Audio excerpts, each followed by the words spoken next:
আসসালামু আলাইকুম। হ্যালো বন্ধুরা, সবাই কেমন আছেন? আশা করি সবাই ভালো আছেন।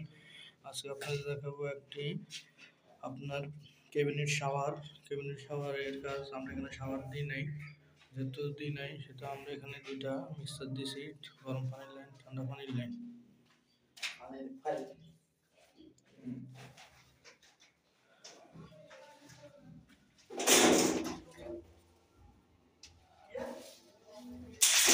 এটা গরম পানির লাইন, এটা ঠান্ডা পানির লাইন।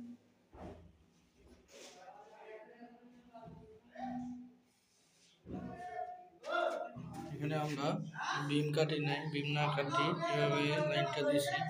এটা বাংলা কমেন্টের লোড অন লাইন, এটা ইংলিশ কমেন্টের লোড অন লাইন, এটা ফুশ শাওয়ারের লাইন, এটা বদনির লাইন। মূল কথা হলো এটা, এখানে একটা ক্যাবিনেট মেশিন হবে। অনেকে হয়তো বসাইছেন সৌদি আরবের স্টিলে, মালিকে এটা বসাবে। এখানে বলসাদ মালিকে ভুল করে দিছে। যদি আপনাদেরকে কেউ আগে জানাইবে এই ক্যাবিনেট শাওয়ার দিবে তখন পলসার দিবেন না, পলসার ছাড়াই এটা করতে হবে। আর ক্যাবিনেট বেসিং এর মাপটা হয়েছে আপনার 7.5 ইঞ্চি, তো আমরা এটা 5.5 ইঞ্চি দিচ্ছি যাতে এটা কভারের ভিতরে থাকে। অবশ্যই আশা করি আপনারা বুঝছেন, যারা লাগাইছেন তারা তো বুঝছেন, যারা লাগান তারা অবশ্যই বুঝবেন। এখানে একটা ক্যাবিনেট বেসিং হবে, সেই জন্য গরম ঠান্ডা পানির লাইন। বারে একটা উজু বেসিং হবে,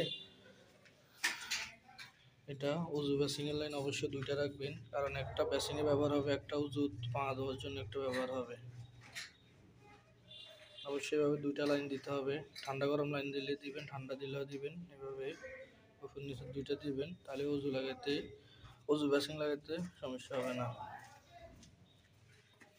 আমরা যদি আবার পুরো ভিডিওটা আপনি দেখাই, দেখেন।